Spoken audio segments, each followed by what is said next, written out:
Bueno, em, si les parece, vamos comenzando. Em, bueno, espero que hayan tenido unos días de descanso como para poder terminar el año y arrancar casi inmediatamente con ¿sí? Imagino que deben haber tenido un par de meses con todavía muchas lecturas y muchas actividades, pero al menos el hecho de no tener clases da otro ritmo, ¿no? Al estudio. Eh, Nos quedan 4 clases y en ese tiempo más probablemente una semana más o dos, en función del cronograma que hemos reorganizado para las evaluaciones, estaríamos terminando con la cursada de la materia. En relación con las clases nos quedan 4 clases, ¿sí? La de hoy, que vamos a trabajar, vamos a terminar, digamos, a hacer un comentario sobre la novela de Balzac, que era el texto que había quedado pendiente de tratar en relación con realismo, que fue el último tema que yo presenté. Y nos quedarían 3 clases que vamos a dedicar a trabajar simbolismo eh, y vanguardias, en la medida de lo posible, una aproximación a surrealismo, que era el ismo de vanguardias que desde hace unos años estamos trabajando en la materia, ¿sí? Esos serían los temas que vamos a desarrollar. En el caso de realismo, si ustedes recuerdan el programa, vamos a pasar un tema que estaba dentro de una obra, mejor dicho, que estaba dentro de esta bolilla, que era eh, Las tres hermanas de Chekhov. Es un texto que lo vamos a dejar porque, bueno, me parece más interesante avanzar un poco más en el tiempo y llegar por lo menos hasta vanguardias, porque ya con Balzac tienen una introducción desde un texto literario al realismo, y van a quedar por fuera de la materia de lo que el programa proponía, el texto de Verónica Bayola Fischer y creo que será el último, ¿no? Y el texto de Beckett, ¿sí? Esperando a Godot. Esos eran los 2 textos finales que estaban en el programa y que, bueno, por cuestiones de tiempo no vamos a tratar, ¿sí? De modo que aquel que eh, prepare la materia para rendir el examen final con este programa, solamente lo va a hacer atendiéndose a estos textos, ¿no? Excluyendo a Beckett y a Bayola Fischer. Nos queda poco tiempo, así que me, me gustaría abocarme así rápidamente a revisar el texto de Balzac y a empezar a hacer una presentación a simbolismo, que es el otro tema, mejor dicho, que nos aboca hoy, ¿sí? Eh, Antes de empezar ya con la clase, eh, ahí hay una compañera que está preguntando unos textos que no encontró, le acabo de contestar, es Daniela. Eh, el texto de Guardia Mazó está incluido en el drive de la unidad 1, y el texto de Quevedo y Villegas está en la antología lírica, ¿sí? Los dos, todo ese material está subido al Facebook, ¿no? Ahí tendrías que buscarlo.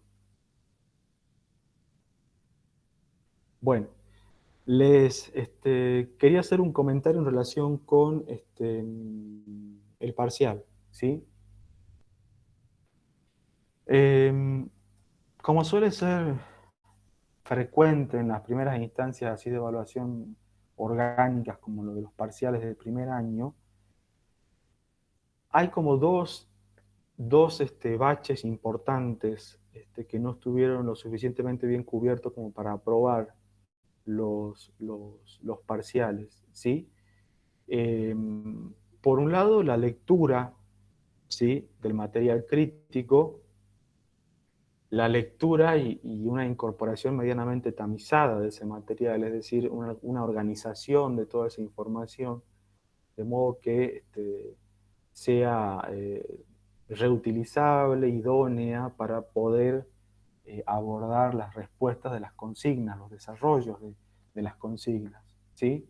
Es decir, una aproximación a los textos que evidencian una lectura, digamos, reflexiva sobre ese material, ¿no?, que han podido acercarse, leerlo, ficharlo, articularlo, saber de dónde viene una idea, cuál es el origen, la fuente bibliográfica de la cual estoy tomando una idea, ¿sí? Eso por un lado, y por otro, la articulación entre este material de lectura crítica y los textos literarios, ¿sí? Una operación que en general hacemos en todas, o intentamos que esté medianamente presente en todas las consignas de evaluación, está presente también en los prácticos, y es un poco lo que buscamos con las actividades que se hacen tanto en las clases teóricas como en las prácticas, ¿no? Es la lógica de trabajo, ¿sí?, esa ida y vuelta permanente, que nosotros tratamos de, de- de- de incluir en nuestra propia tarea docente para que se incorpore, ¿sí?, lo más rápidamente posible durante la cursada. Bueno, esa operación, que es compleja, es difícil porque requiere de distintas tareas que hay que hacer, muchas veces eh, eh, tienen poco tiempo para alcanzar, digamos, la pericia para hacer estas actividades. Bueno, en definitiva, funcionan como un entrenamiento que hay que ir incorporando, ¿sí? Bueno, varios de los exámenes que corregí tenían esa falencia todavía, que es las dificultades en relación con la articulación del material crítico y el texto literario, sobre todo al momento de la ejemplificación, las comparaciones, que son otras operaciones que el parcial requería. Eh, Eso por un lado. Por otro, la situación que ya comenté en el correo cuando informé que estaba corrigiendo los parciales, que tiene que ver con los plagios, ¿sí? Eh, los plagios son una situación que no se disculpa bajo ningún punto de vista, mucho más teniendo en cuenta que hemos hecho todo un trabajo de instancias de aprendizaje sobre cómo apropiarse de la voz, de las voces que están presentes en los materiales críticos, de hacerlo según las convenciones académicas, es decir, determinado tipo de cita, determinadas convenciones, etcétera, para tratar de diferenciar justamente las voces que uno en la instancia de aprendizaje necesariamente tiene que ir incorporando, contrastando, ¿sí? Eh, y frente a las cuales uno va elaborando un propio posicionamiento, ¿sí? Justamente lo que la evaluación procura a lo largo de la materia es ver cómo se da esa apropiación de esas otras voces en función de asumir un punto de vista personal, que es el de cada uno de ustedes al momento de leer un texto, de comentarlo, ¿sí?, de ponerlo en relación, con el periodo, con las variables del periodo sociohistórico en el cual se produjo, etcétera, ¿no? Ese tipo de, de- de evaluaciones requieren necesariamente de la posibilidad de distinguir voces para ver si hubo comprensión textual, es decir, si entendieron lo que está diciendo un crítico, si es que pueden diferenciar matices cuando hacen una comparación, si es que son capaces de disentir para poner un punto de vista diferente a lo que está diciendo el crítico, y en esa deriva uno, al momento de la evaluación, ve las operaciones y ve en qué posición está cada uno de ustedes en relación con la bibliografía, ¿sí? Había situaciones de distinto tenor, de gente que se copió todo, el parcial, y gente que hizo un esfuerzo, por ejemplo, en 2 consignas y la tercera se la copió, ¿sí? En todos los casos quedaron libres, ¿sí? Ahí hay una situación que tiene que ver con cierta ética, digamos, en el trabajo profesional que hay que manejar, más allá del respeto, ¿no?, de las convenciones para trasladar algunas ideas y que está funcionando, ¿no? Así que, independientemente de eso, lo que corresponde es que la persona recurse la materia, ¿no? Doy vueltas sobre esto porque no quisiera volver a encontrarme ahora en el recuperatorio con las mismas situaciones, ¿sí? Son instancias engañosas para la persona que opta por copiar, ¿sí? Ustedes son muchos, a nosotros se nos puede llegar a escapar en algún momento alguna situación de este tipo, pero tarde o temprano esas instancias se develan y insisto en que no son productivas para nadie que quiera verdaderamente formarse, ¿no? Cursar una carrera en la universidad eh, seriamente, digamos, buscando una formación sólida. Eh, Eso por un lado, y además porque perdemos tiempo nosotros, porque rastrear el plagio, que lo identificamos, porque hay cuestiones que tienen que ver con lo discursivo, que son marcas claras de que hay un plagio, ¿sí? También nos lleva tiempo. Ya el tiempo de la corrección es un tiempo importante, tener que sumarle el tiempo del rastreo del plagio, la verdad es que no es justo, me parece, ¿sí? Es absolutamente innecesario, ¿sí? En fin, eh, espero entonces que esta situación no se reitere, que podamos avanzar en términos más eh, serios en relación con el cursado de la materia, ¿no? En estas instancias de evaluación, ¿sí? Yo les pedí que si había algún comentario o duda en relación con la corrección o con alguna instancia particular que tuviera que ver con el parcial, se comunicaran conmigo a mi horario de consulta. No tuve ninguna comunicación, ¿sí? Pero bueno, si hay alguien que quiera plantear alguna duda, algún inconveniente particular con el que se encontró en relación con la instancia de evaluación, lo podemos ver ahora, ya que estamos todos, lo podemos charlar entre todos, considerando este, especialmente la situación de que tienen que entregar el recuperatorio el lunes próximo, ¿no?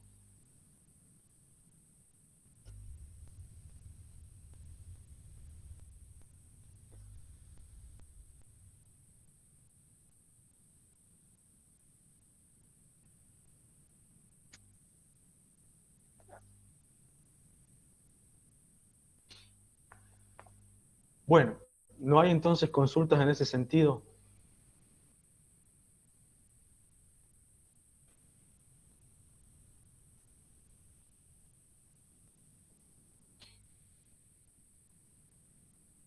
Bueno, parece que no. Otra vez, si les hago una pregunta, una cuestión hasta de cortesía, me contestan, no. O escriben, si es que no quieren hablar, no. ¿Sí? Digo, como para amenizar un poco esta situación de la virtualidad que de por sí es bastante engorrosa, porque estar hablando a una pantalla es complejo. ¿eh? Entonces, en muchos casos, cuando se da esta situación, uno presupone, infiere cosas y tal vez no es así. Eh, Hernán, por ahí, si alguien quiere comentar acerca de alguna dificultad que le haya presentado alguna de las consignas, también podría ser un momento interesante, teniendo en cuenta que estamos las profesoras de las prácticas, que somos las que elaboramos las consignas, ¿no? Como para tener en cuenta o poder explicar eso. Sí, sí. las consignas del recuperatorio son muy similares a las del parcial, ¿verdad? Entonces, si hay alguna dificultad al momento de entender qué es lo que se pide, si en función de que ya tienen la experiencia de haber hecho el parcial y han advertido que hay correcciones, y ahora tienen consignas similares, bueno, ¿qué pasó ahí? Digamos, ese tipo de dudas puede ser productivo que las planteen. Profe, ¿Sí? yo tenía una duda. A mí en mi parcial, o sea, cuando había las correcciones, decía que no daba cuenta de la lectura. Yo sí leí, digamos, pero capaz que no sé expresarlo de la manera que para que se dé cuenta, o sea, si yo leí o no. ¿Me entiendes? Entonces yo Sí. quisiera saber cuáles serían los puntos importantes o de dónde me podría agarrar yo para poder dar cuenta bien de esas cosas. Mira, la instancia de acreditación de las lecturas en general, para el caso de los textos literarios es bastante simple, digamos. Vos al momento de ejemplificar tenés que acreditar la lectura de los textos dando en la tecla en la situación, el episodio, el relato general del argumento en función de lo que se te pide, no en general, sino en función de lo que se te pide. Es decir, marcando las referencias específicas que den cuenta de que vos has tenido una lectura personal de las obras literarias. Eso en cuanto a los textos literarios. En cuanto a la bibliografía crítica, ahí la cosa es mucho más sencilla porque lo que tenés que hacer es referir al autor, ¿sí? Como dice, no sé, Guardia Mazó, como dice Chicote, como dice cualquiera de los otros autores que están en la bibliografía, ya sea porque lo citás de manera textual, en una cita directa, o porque elegís parafrasear una idea, que eso es lo que generalmente resulta más operativo, les lleva menos tiempo, y además vuelve mucho más dinámica la escritura cuando retoman una idea. Ahí hay que mencionar al autor. Y esa marca, esa es una huella clara de que están refiriendo la bibliografía, o sea que ahí se está incorporando la lectura. Esas son las convenciones para poder fijar en la respuesta las referencias a estas otras voces y que no haya duda de que se está acreditando la lectura, ¿sí? Hernán, yo quería agregar algo más que también pude observar en algunos de los prácticos y que es que también esta referencia, ¿no es cierto?, a los autores no se vuelva algo mecánico, en el sentido de que algunos de los de las respuestas, por ejemplo, decían como dicen los autores de la bibliografía de la cátedra, y hacían como una situación de síntesis, como una suerte Resumen. de resumen en el que no se diferenciaba cuáles eran los aportes de cada autor, ¿no? Entonces, tenemos, no todos los autores expresan lo mismo acerca de la obra, no todos abarcan los mismos aspectos, entonces eso es muy importante diferenciar, poder tener en claro, digamos, ustedes cada vez que van leyendo, bueno, ¿qué me va a interesar tomar de tal autor? Y eso poder expresarlo después en las respuestas, especificando cuál es el aporte de cada uno y no así en general, ¿no? Porque si no pareciera que también es solamente una forma vacía, una forma académica vacía, y acá lo que nos interesa ver es cómo ustedes a partir del material que vamos ofreciendo elaboran un estado de la cuestión del tema sobre el que están siendo evaluados. A mí me gustaría, Hernán, también decir una cosita al respecto, Sí. porque Elisa comenta también, yo creo que me faltó una relectura, que eso es una situación también muy real que suponemos que sucede al momento de elaborar los trabajos prácticos y los parciales, y es que obviamente las lecturas se van acumulando y son varias y es imposible tener presente todo eso que dijo y la forma en que trabaja cada autor. a la hora de tener que citarlos y que retomarlos en sus propios trabajos. Entonces me parece que a esta altura, bueno, ya tenemos que pensar en reforzar mucho una estrategia fundamental que es la del fichaje, ¿no? Porque obviamente no hay tiempo real para volver a hacer una lectura y eso lo entendemos, ¿no? Entonces tienen que tener esos materiales para revisar sus propias lecturas de los textos registrados. Entonces, ya ir rescatando citas y bueno, de alguna forma personal que ustedes encuentren, ir dejándolas marcadas, dejándolas registradas, marcar también los textos literarios, hacerles notas a medida que van avanzando en su lectura, porque si no es obviamente imposible recordar y hacer referencia a los textos, tanto directa, de forma directa como indirecta, si no están esas marcas y ese registro de la lectura previo hecho, ¿no? Me parece que es algo que podemos trabajar también en las clases de consulta, la cuestión del fichaje. Bueno, esas son las opciones que siempre les proponíamos para las consultas. Bien. Sí, esto de la relectura que plantea Julieta es así. Al momento, generalmente a fin de año, cuando uno tiene que rendir las instancias de evaluación, digamos, o sobre todo los exámenes finales, no tiene tiempo para releer todo, y mucho menos en el ritmo en que podría haberlo hecho durante una cursada anual, por ejemplo, ¿no? Entonces, para esas instancias, la estrategia es ir leyendo de manera compasada y no encontrarse con el bodoque de textos ahí una semana antes de la instancia de evaluación, y además esto que plantea Julieta, ¿no? Ir desarrollando alguna estrategia que puede ser la anotación marginal en los propios textos, un resumen, algún cuadro, etcétera, eso en función de lo que les resulte más práctico, para poder al momento de sentarse a estudiar para la evaluación, trabajar con esos materiales, ¿sí? Y volver ante la duda a los textos originales. Con los textos literarios pasa exactamente lo mismo. Difícilmente puedan releer todos los textos, algunos de los cuales son largos, ¿sí? Para una instancia de evaluación. Pero pueden hacer las notas marginales, también armarse los resúmenes, etcétera, ¿sí? Todas esas son estrategias.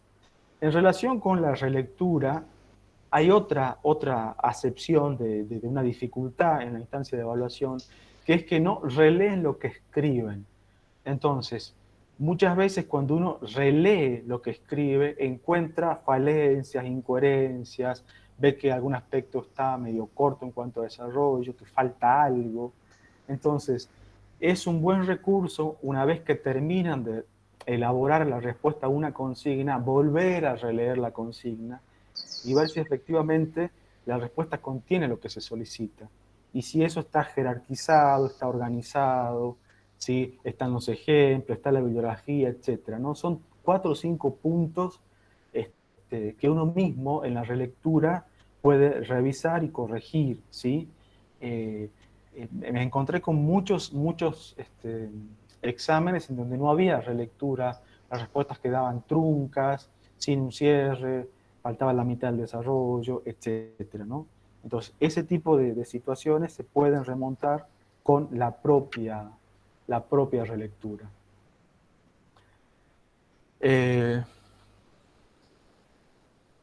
Ahí hay varias cosas de mensajes que dicen, en mi parcial la corrección fue, el más constante fue redacción confusa, pero bueno,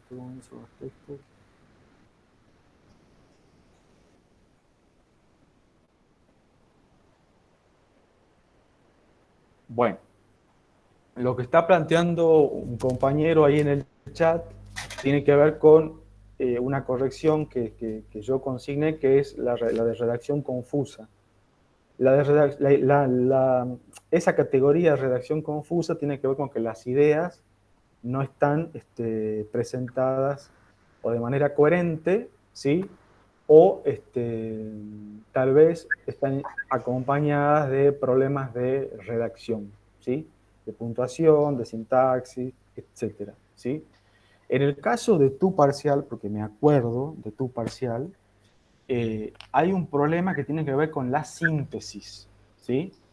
No es tanto que que no dimensiones lo que tenés que responder, lo que se te está pidiendo, y que no hayas hecho el trabajo de revisar el material, leerlo e incorporarlo, sino que te cuesta mucho alcanzar ciertos niveles de síntesis, ¿sí?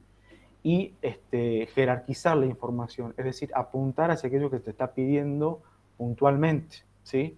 Porque tus respuestas suelen ser como proteicas, así se derivan hacia distintos lugares en vez de concentrarse en lo que específicamente se te está preguntando. Y eso hace que la respuesta sea incoherente. Porque si a vos te preguntan A y vos para contestar A empezás por A, pero seguís por B y de ahí te vas a C y después volvés a A, eso torna dificultoso el manejo de la coherencia general que tiene que tener el texto, ¿sí? Bueno, ese tipo de situaciones también se advierten en una relectura, ¿sí? Porque yo mismo, al releer, advierto que hay cosas que derivan hacia lugares que no son los que la pregunta solicita. ¿Mm?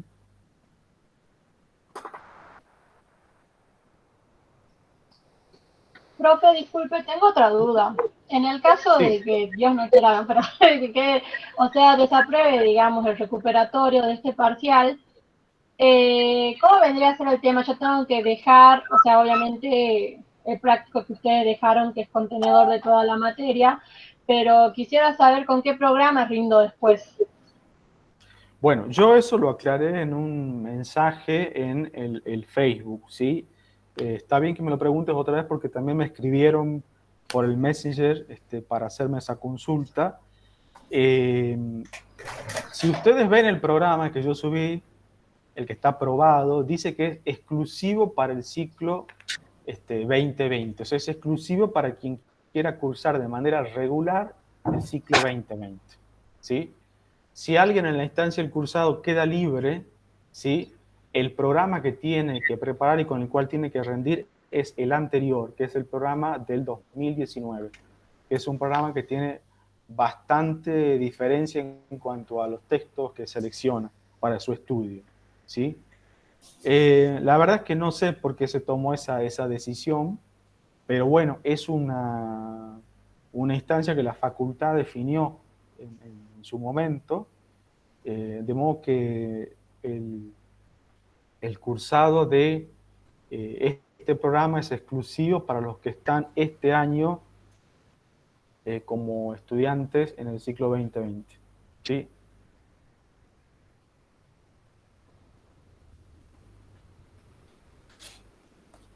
Bueno, no sé si hay alguna otra pregunta, algún otro comentario. Profe, Sí. disculpe, buen día, buena tarde. Quería hacer una consulta con respecto a mi parcial. Sí. Si bien, bueno, yo tengo varias cuestiones ahí señaladas en mi parcial, hay una en particular que me pareció medio confusa, que es, creo que usted me corrigió poniendo de que había que desarrollar un texto en la consigna número 3, en donde sabía que se tenía que realizar un comentario crítico. Ajá. Yo había hecho un desarrollo similar al que estábamos viendo, bueno, en las clases teóricas, en donde se ponían las estructuras que tenían, la temática, se veía las imágenes que habían, los tópicos. En este tema de los tópicos, yo había puesto, por ejemplo, el encabalgamiento. Y usted ahí Sí. justamente me señaló de que había que desarrollar un texto. Yo no sé si a usted se refería a de que tengo que explicar en qué parte exacta se da este tópico, o si tengo que hacer algún otro tipo de texto que, bueno, ahí ya no sé. Si yo te puse hay que elaborar un texto, es porque la respuesta no está orgánicamente pensada como un texto. Debe tener secciones en donde hay enumeraciones, donde hay esquemas. No me acuerdo ahora cuál es tu caso, pero si te puse eso es porque no está elaborado en forma de texto la respuesta. ¿Sí? Claro, justamente yo había puesto tópicos, 2 puntos, los tópicos que tenía, estructura, dos Bueno, puntos, así. entonces, eso hay que desarrollarlo en forma de un texto, ¿sí?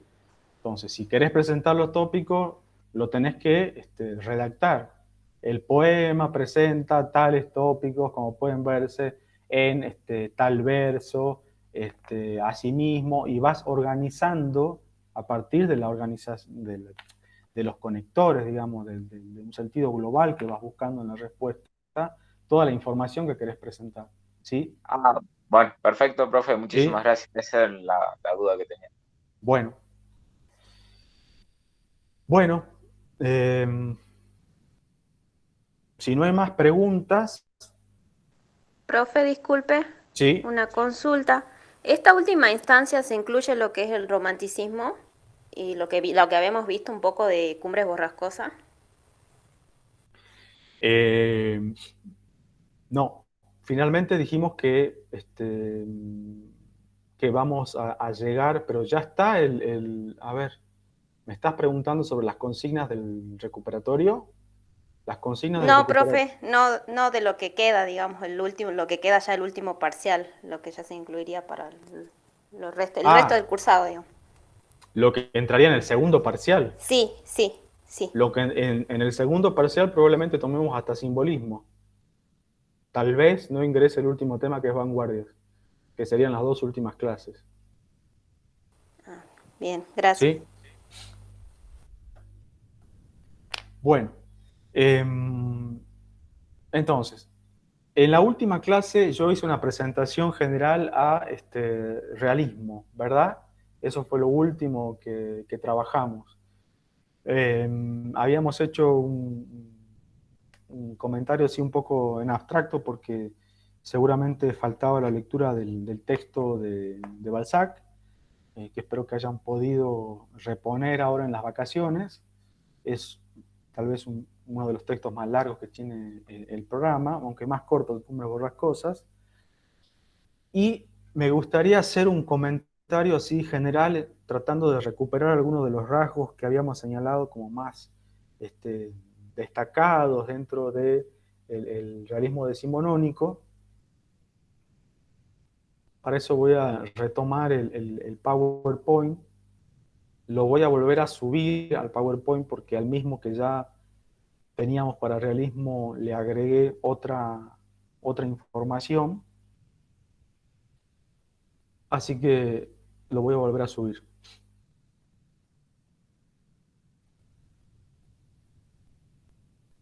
Bueno, en esa presentación general yo había trabajado en líneas generales, o por lo menos a mí me parece que es importante visualizar el realismo desde ese lugar, articulando dos aspectos. Por un lado, uno que tiene que ver con instancias de orden sociocultural, ¿sí? Que está consignado en el PowerPoint bajo esta categoría que es la consolidación del gusto burgués, como ese contexto particular, ¿sí?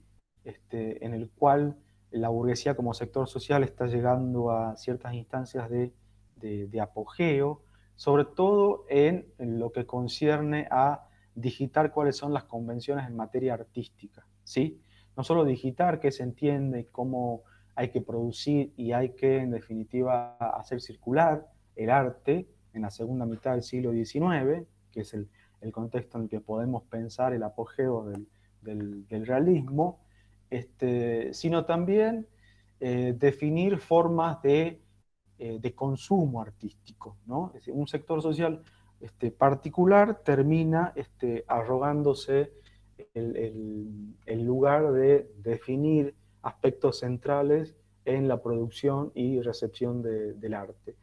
Dentro de las distintas opciones que estuvieron en danza en su momento, la burguesía, con su afán de aproximación autorreferencial y con búsquedas de identificaciones, de reconocimientos en las distintas posibilidades que el arte aporta, eligió dentro de las opciones disponibles las estrategias más verosimilistas, es decir, aquellas que tienen o hacen un esfuerzo particular para generar una mímesis, para retomar la categoría de Aristóteles,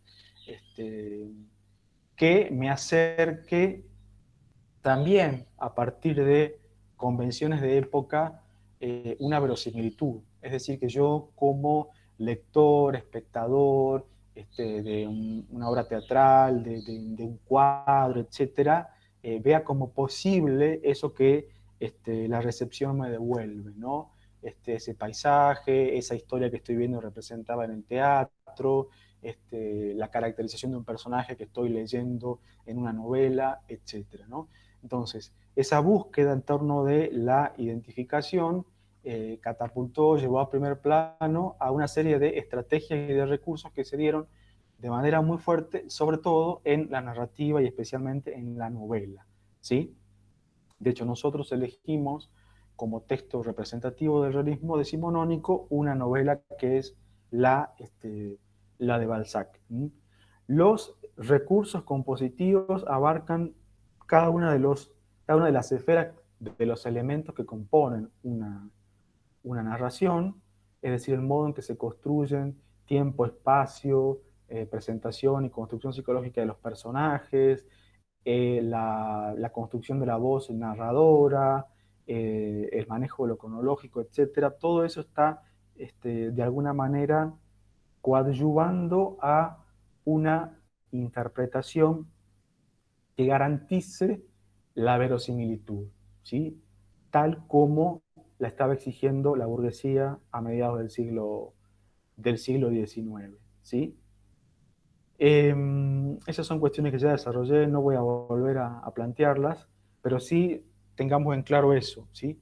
Que estamos frente a un conjunto de recursos que van de la mano de señalamientos, necesidades, urgencias que un sector social regula desde el contexto sociohistórico, ¿no? Como suele pasar siempre, las imposiciones en el terreno de lo artístico están finamente articuladas con otros órdenes, otras esferas. En este caso, la esfera social, ¿sí?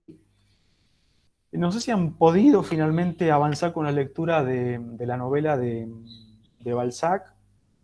Han podido, por lo menos, promediar el texto, iniciar la novela.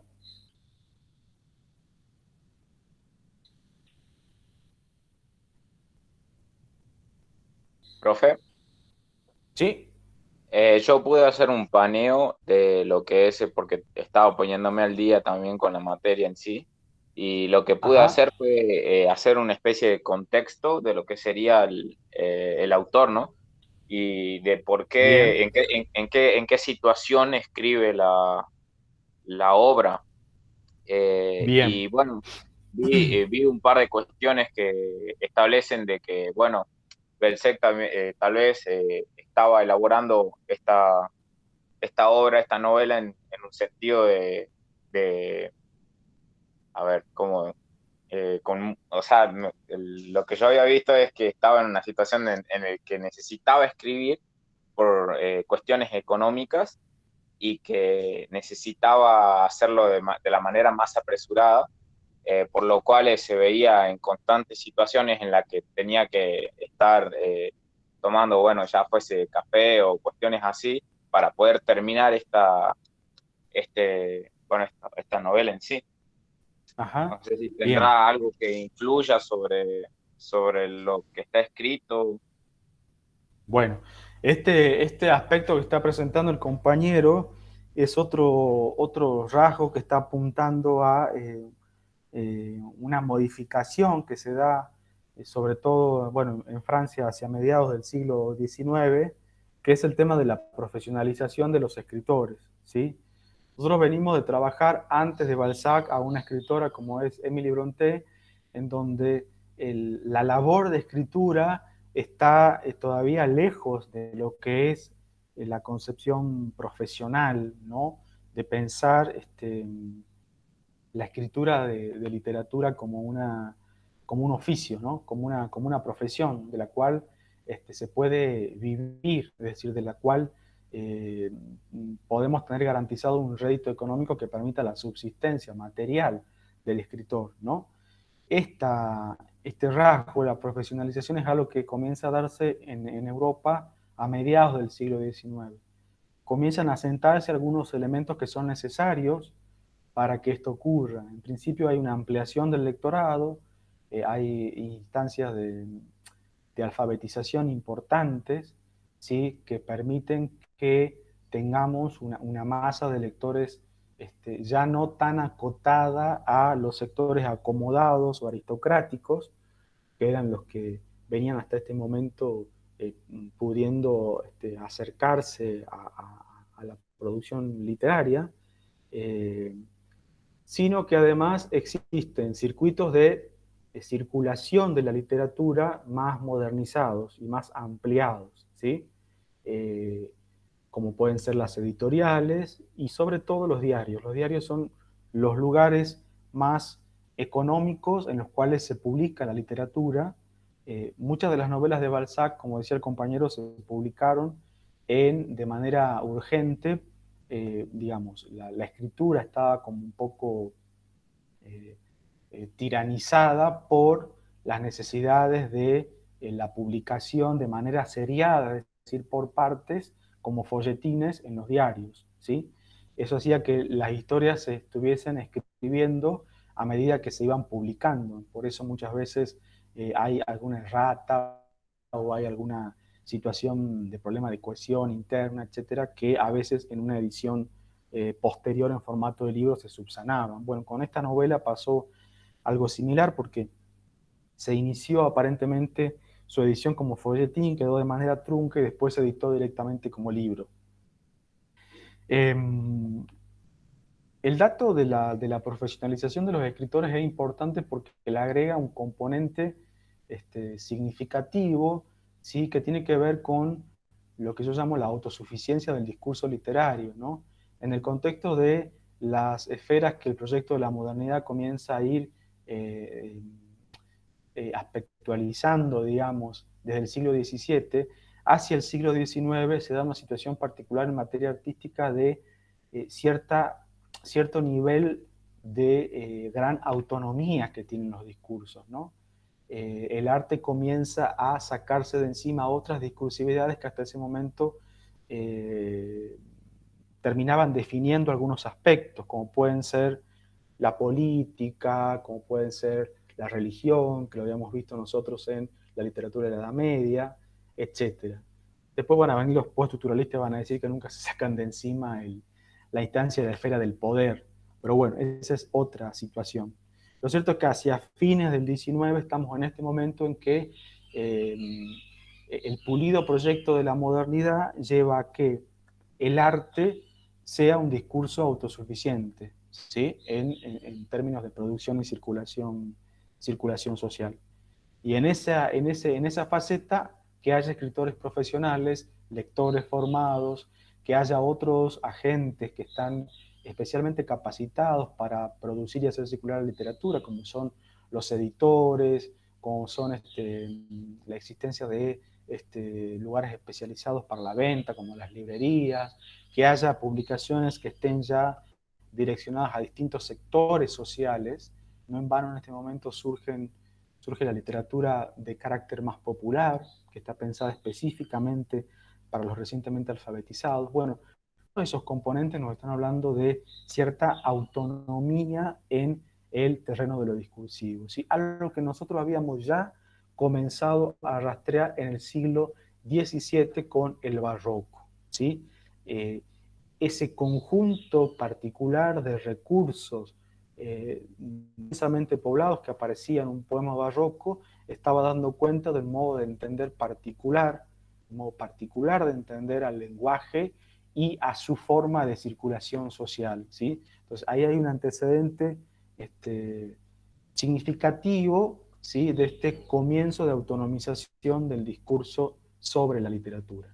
La literatura requiere una forma de empleo con el lenguaje que depende de algunas convenciones, y que para el barroco tenía esos rasgos asociados a atiborrar recursos o, como dice Deleuze, a la estructura poliédrica, ¿no? De textos que tienen como distintas caras sobre las cuales hay que ir trabajando los sentidos de manera fragmentada y a su vez en un montaje final. La figura de Balzac es muy importante en este nuevo contexto. Es uno de los escritores profesionales que tiene una trayectoria sostenida y orgánica durante el siglo XIX francés. Cuando hablamos de realismo francés, en general hay una tríada de escritores donde tenemos a Balzac, a Flaubert y a Stendhal. Son tres autores que, digamos, explotaron y llevaron a su máxima expresión las convenciones en torno de lo que se dirimía, se exigía en el terreno sobre todo de la producción novelesca, de la convención realista, ¿sí? En el caso de Balzac, fíjense que esta novela es del año 31, 33, estoy dudando ahora, creo que es del 33, de 1833. Es un texto que está prácticamente coexistiendo con Cumbres Borrascosas, y sin embargo tiene una factura, digamos, un modo de composición y un sustrato en términos ideológicos diferente a lo que habíamos observado en Cumbres Borrascosas, ¿sí? Eugenia Grandet es una novela que forma parte además de un proyecto general que tiene Balzac, que es el de la escritura de lo que él llamó la comedia humana, ¿sí? Un proyecto que también habla de la profesionalización del escritor, un escritor que prevé la escritura de 40 novelas, donde va a ir haciendo una suerte de fresco de la historia reciente y contemporánea de su vida, en la Francia del siglo XIX. Evidentemente tiene la posibilidad de prever, de calcular, de organizarse en función de ciertas variables que le permiten sostenerse económicamente como un escritor de literatura, ¿no? Entonces, esto de la programación siempre tiene que ver con la profesionalización. Y el modo en que va gestando la comedia humana tiene que ver con esto también, ¿sí?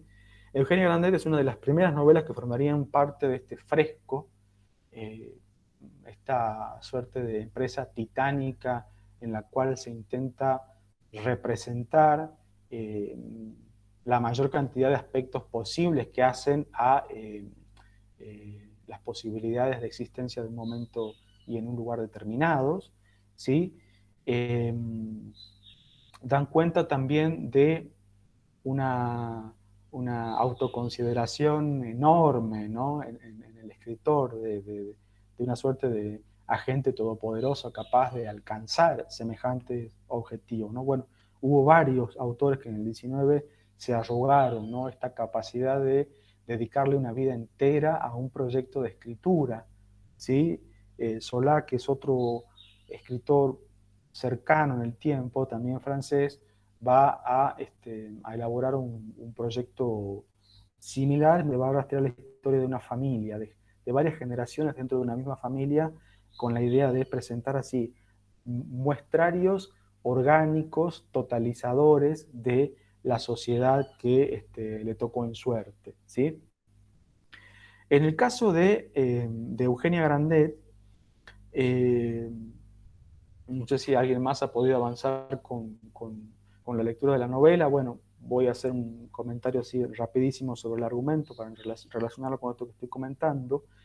El eje de focalización dentro de este programa monumental que tenía Balzac en su escritura de novelas y relatos breves está detenido en la situación de una serie de personajes en una pequeña ciudad de provincias, ¿no?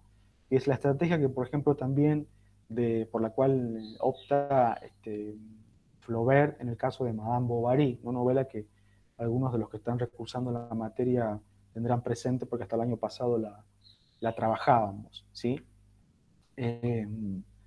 La elección de un espacio, de un momento, que en el caso de Eugenia Grandet es bastante cercano al de la instancia de producción y de publicación de la novela, permite otra vez trabar ahí las posibilidades de los procesos de empatía e identificación, ¿no? Porque se refiere a una ciudad que es ubicable en el mapa, que es Saumur. Se presentan personajes que están en muchos casos asociados a lugares comunes ya muy tipificados, como en el caso del padre de Eugenia. Evidentemente hay una larga tradición para representar la figura del avaro, que está desde Plauto, en el caso de la tradición francesa, en el avaro de Molière. Y además hay un conjunto de referencias muy específicas, muy finas, que a veces uno, si no tiene una edición anotada, no recupera, que dan cuenta de procesos documentados de la historia de Francia, ¿no? Por ejemplo, cuando se cuenta el derrotero durante el cual el padre Grandet elabora su fortuna y tiene un desarrollo significativo, pasando por distintas instancias de gobierno, monárquicas, republicanas, etc. ¿Sí? Hay ahí también una suerte de guiños que están disparados a los lectores contemporáneos de esta obra para que puedan empatizar y para que tengan un sustrato común de información que vuelve otra vez a cargar las tintas sobre lo verídico en esta historia, ¿sí? Entonces, las elecciones generales que tienen que ver con el contenido de lo que se elige contar, la historia de una familia en una ciudad de provincias, ¿sí? Responde a este esquema general en el cual estaba trabajando Balzac para la comedia humana, y son útiles para favorecer los procesos de verosimilitud, ¿sí? La historia de Eugenia Grandet es una historia sencilla, fácil de reponer, cuenta rápidamente en un comienzo una suerte de paneo general sobre cómo amasa su fortuna el padre de Eugenia, un sujeto que acumula una cantidad de dinero, pero que vive miserablemente, él junto a su mujer, su hija y una criada.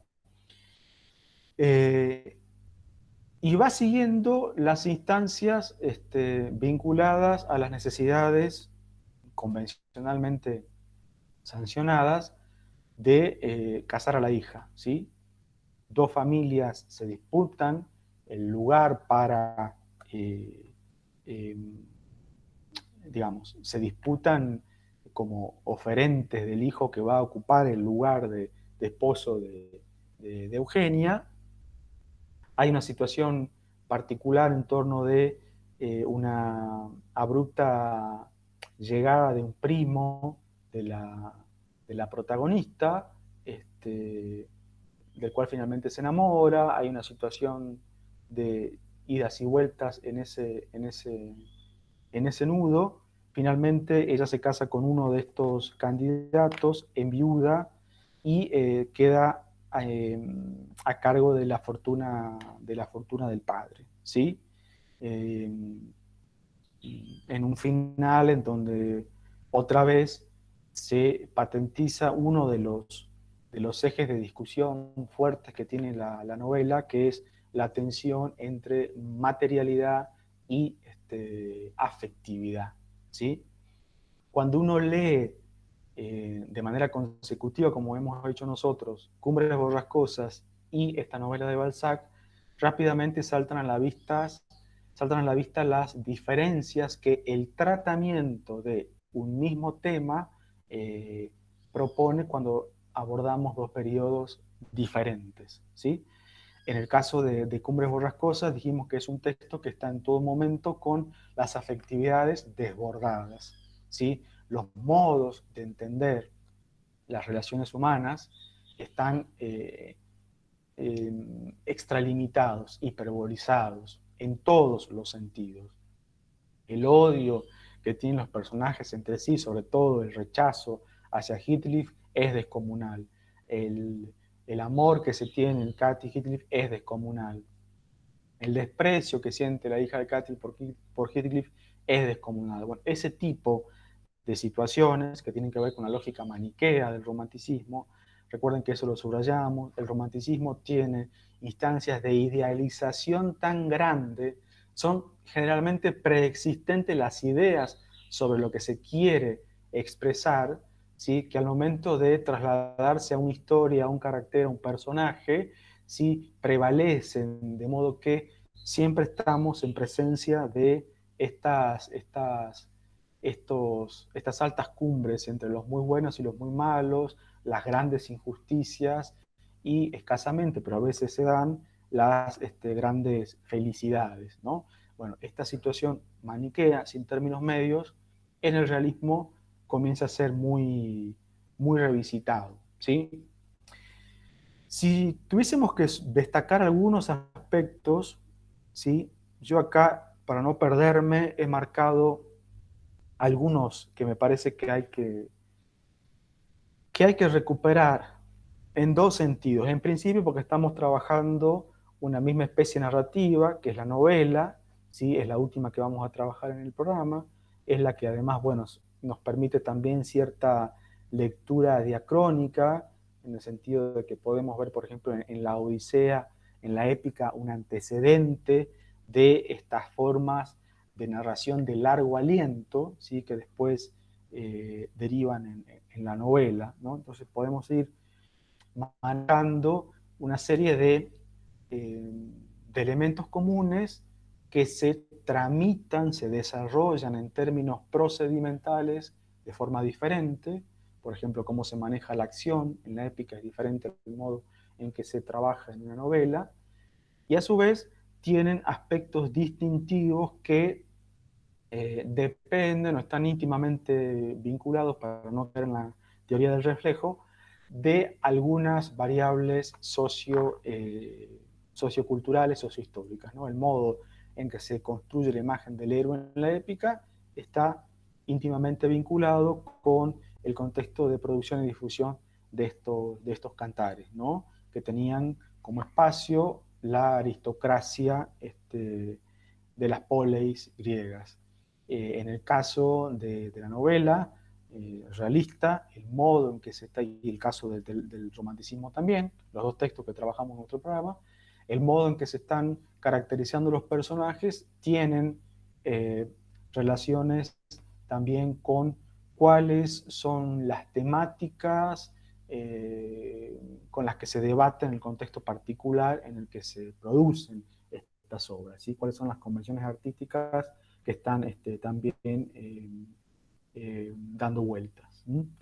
Entonces, ¿qué pasa con la estructura general de la narración en las novelas en el siglo XIX y sobre todo a partir del realismo? Bueno, ganan gran cohesión, se convierten realmente en una verdadera maquinaria para desarrollar sus significaciones. Cuando me refiero a maquinaria, pensemos en eso, ¿no? En una construcción eminentemente artificial, pero extremadamente calculada, de modo que cada elemento, cada pieza, como si fuese una polea, como si fuese un sensor, etcétera, que forma parte del conjunto de la máquina, cumple un rol significativo, tiene un lugar específico, y sin ese elemento pareciera ser que o la máquina no funciona o echamos de menos el no funcionamiento, la no existencia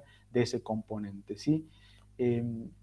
Las estructuras orgánicas funcionan de esa manera, funcionan como un conjunto de elementos que de alguna manera propician sentidos globales. Si saco una pieza, ese sentido global se ve afectado.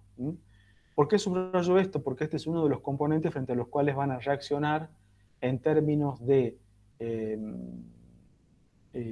autorreflexión artística y en términos de lo procedimental, es decir, cómo se va a producir literatura durante las vanguardias históricas. Lo dejamos acá, después lo vamos a retomar en la clase de vanguardia, ¿sí? ¿Cuáles son los elementos más importantes en un texto narrativo de largo aliento como una novela para generar el carácter orgánico? Bueno, yo acá he señalado algunos, perdón. Por un lado, la focalización en una historia, que es la que referí para el caso de Eugenia Grandet, muy acotada, sin demasiadas derivas, aunque la novela decimonónica suele tener muchas tramas paralelas que derivan en una suerte de historias que se sostienen con mayor regularidad y otras que aparecen y desaparecen. Eso está mucho en Dickens, por ejemplo, en Dostoyevsky. Pero sin embargo, en su conjunto, ninguno de esos elementos que parecen como subsidiarios o prescindentes dejan de cumplir un rol, ¿sí? En el caso de esta novela, la cohesión en que se va a organizar el sentido general de la obra está muy apuntalado por el hecho de que se sigue una historia sencilla, que es una niña en edad de casarse y las dificultades que ocurren en relación con ese conflicto, ¿sí? Si quisiéramos acotarlo todavía un poco más, aunque creo que la novela trabaja por un lado esa polarización, ¿no?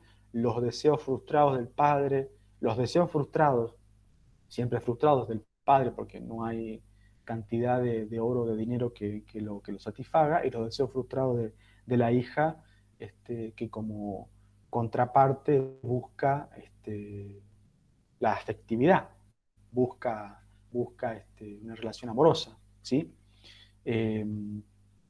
Entonces, o armando un itinerario fácil de reponer en relación con el argumento, o concentrándonos en los dos personajes que se disputan el protagonismo en la novela, la reposición de aquello en lo que está focalizando, aquello en lo que quiere detener la mirada, el relato, es fácil de reponer. Eso le da mucha cohesión a la novela, ¿sí?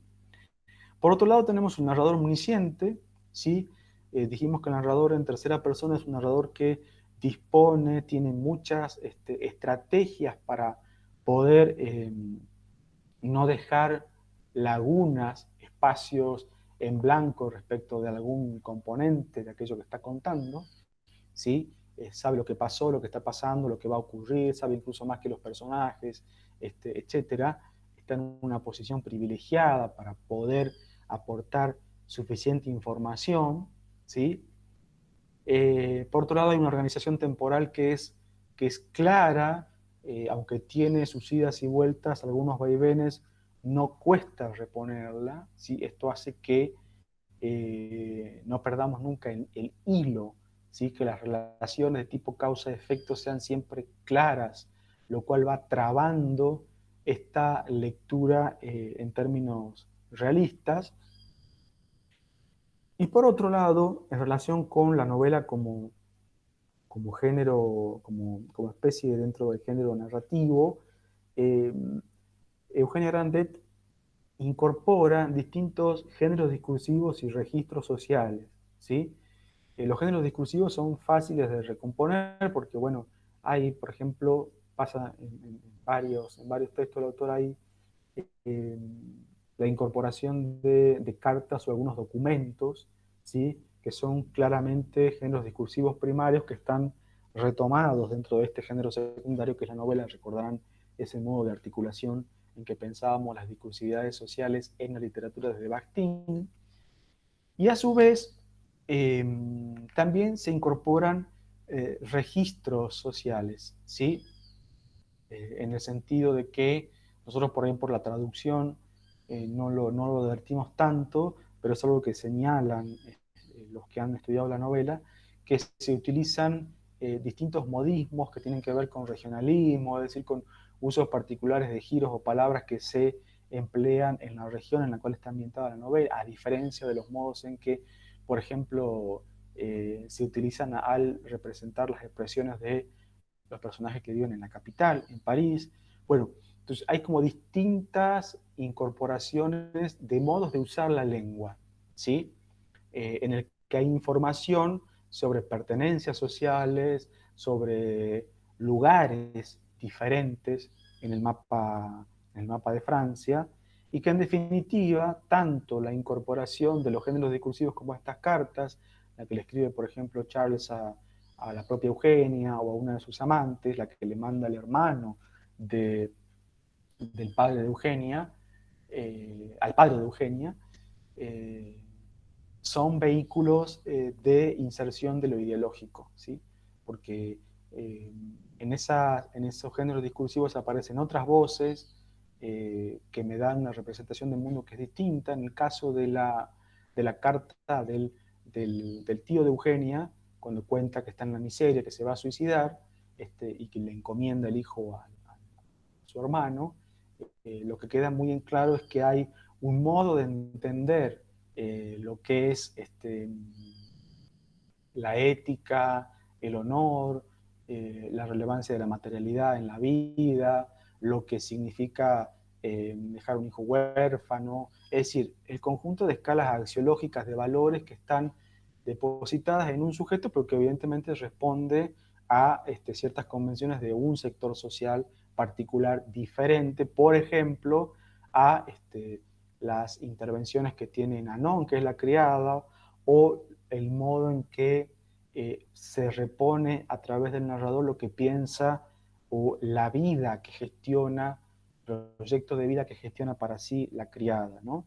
Entonces, hay distintas miradas, distintas formas de entender un contexto en común a partir de incorporar estos géneros discursivos y a partir de incorporar los registros sociales, ¿sí?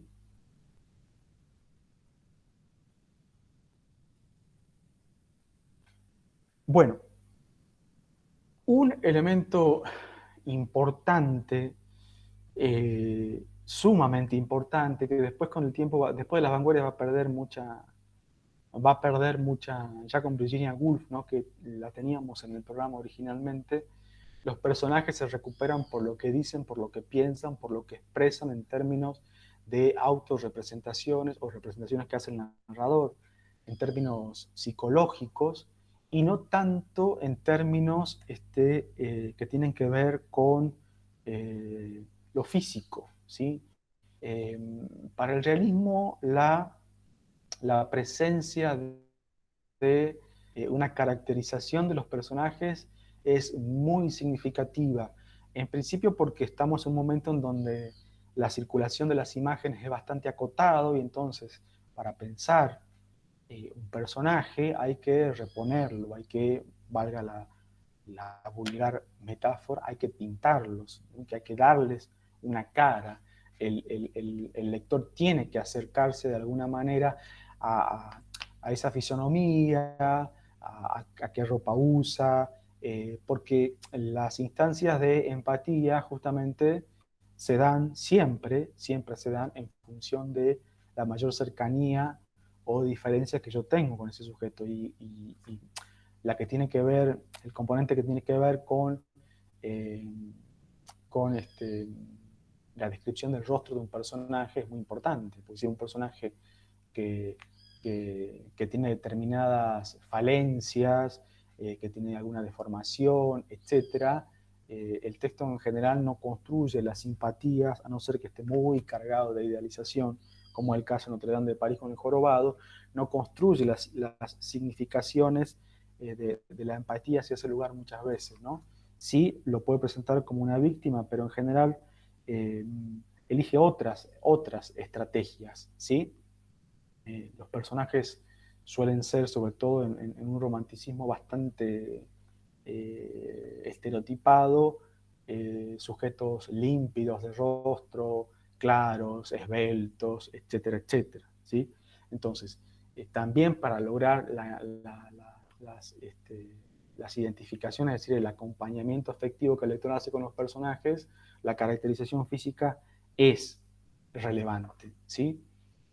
En el caso del realismo, ya lo habíamos comentado, los personajes son sujetos ordinarios, es decir, son personajes comunes. Esto nos lleva a que sean identificables en otros sujetos de carne y hueso que se pueden haber cruzado en la historia de vida de los lectores contemporáneos a Balzac, ¿no? Está justamente trabando esa posibilidad de articulación, ¿no?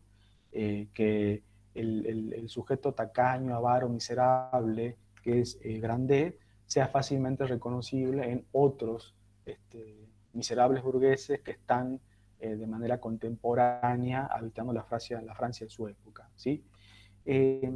Además de que sean sujetos ordinarios, el realismo nos obliga a pensar en términos más desidealizados, ¿sí? Recuerden que los protagonistas en Cumbres Borrascosas, sobre todo Heathcliff y Catherine, estaban absolutamente trasvasados por el hecho de que eran los protagonistas de ese amor imposible, y por los cuales el texto genera una enorme simpatía, digamos, ¿no? A partir de la idealización de una relación pasional que excede las convenciones de época, pero es tal el acompañamiento que hace el texto de esa situación extraordinaria que no la censura en ningún momento. Bueno, esta lectura ideológicamente trabada, que en la novela se planteaba así en Cumbres Borrascosas, en el caso de el realismo de Eugène Grandet no cuadra, ¿sí? Los personajes ya no están construidos con esos niveles de idealización y se acercan más a sujetos complejos, sujetos que tienen sus instancias de acompañamiento en términos de simpatías y a su vez de cierto rechazo, ¿no? En el caso de el padre de Eugenia, eso es muy notorio, ¿no? Es un sujeto que está pensado, calculado, digamos, para generar cierto rechazo. Es una persona a la cual no le interesan en lo más mínimo la situación del otro, en ningún sentido, ¿no? El único que piensa en términos casi de autómata es en acumular dinero, y los privilegios que vienen acompañando esto. Sin embargo, aunque es un sujeto que el texto ubica en el lugar de lo despreciable, ¿sí? Porque direcciona muchos aspectos críticos, ¿sí? Hacia él y a los que son de su laya, termina siendo simpático en algún punto, ¿no? Por la tosudez que tiene, por las instancias temerarias. Es decir, el personaje tiene como ciertos ribetes también caricaturescos que lo vuelven un personaje inolvidable. Probablemente de acá a unos años recordarán de esta novela los rasgos de este personaje, ¿no? Por la contundencia con que está presentado, ¿no? Suele pasar con muchos villanos. Probablemente les pase también con el caso de Yago en Otelo, ¿sí? Son entonces sujetos frente a los cuales uno, como lector, se maneja con cierta incomodidad, ¿sí? Y que a la vez, porque son reiterativos, y la reiteración es otra marca del modo artificial en que el realismo elige siempre determinados temas, determinados personajes, porque está obsesionado con los mismos problemas. Un escritor ruso, un francés, un argentino, en el siglo XIX, cuando se aboca a una reconstrucción realista del mundo, trabaja con los usureros, trabaja con los prestamistas, con los sectores de los desvalidos, con la alta burguesía, ¿sí? De modo que es fácil encontrarle, aún con la complejidad psicológica que tienen estos personajes, es fácil ver que hay una beta que, por la reiteración recurrente que hay cuando uno hace una lectura seriada del realismo decimonónico, de alguna manera me están señalando, me están apuntando a un tipo social, ¿sí? Están construyendo, en todo caso, desde esta representación artística, un tipo social, ¿no? Como puede ser el caso, yo acá les nombro algunos, el burgués avaro, los prestamistas, la criada fiel, ¿sí? Vamos a leer algunos pasajes para ir trabajando este tipo de rasgos. Elegí unos 3 o 4 porque probablemente muchos no han leído la novela y bueno, quiero que esto más o menos quede fijo. El primer pasaje que seleccioné es una presentación de la criada de Nanon. Dice: quizá la gran Nanon fuera la única criada humana capaz de aceptar el despotismo de su amo. Toda la ciudad envidiaba al señor y a la señora Grandet. La gran Nanon, llamada así a causa de su estatura de 5 pies y 8 pulgadas, pertenecía a Grandet desde hacía 35 años. Aunque ella no tuviera más que 60 libras de sueldo, pasaba por una de las sirvientas más ricas de Saumur. Esas 60 libras, acumuladas desde hacía 35 años, le habían permitido poner poco tiempo antes 4.000 libras en rentas vitalicias en lo de Maese Cruchot. Ese resultado de largas y persistentes economías de la gran Nanon parecía gigantesco. Todas las sirvientas, viendo a la pobre sexagenaria con el pan asegurado para su vejez, estaban celosas de ella, sin pensar en la dura servidumbre por la cual lo había obtenido. Bueno, fíjense, varias cosas para decir, por subrayar solamente algunas. En primer lugar, la propia autorreflexión del texto que me marca la tipificación, ¿no? Es la historia de Nanon, pero parece que, por lo que el texto presenta, es la historia recurrente de otras criadas, ¿no? La historia de Nanon replica evidentemente otras situaciones, ¿sí? El modo para nada ingenuo en que el narrador presenta los hechos es un condimento que no hay que perder nunca de vista en un texto realista, ¿no? El texto realista siempre está tomando distancia a través del procedimiento de la voz del narrador, que es el que mira desde afuera, pero se está comprometiendo siempre en lo que está diciendo. Insisto con esto, el texto va construyendo simpatías y antipatías en función de las operaciones que hace el narrador. Bueno, una de ellas tiene que ver justamente con este modo de establecer los lazos entre los personajes. Fíjense, dice que la gran Nanon pertenecía a Grandet desde hacía 35 años, ¿no? Es decir, le asigna un verbo que es el que utilizamos para los objetos, para las cosas.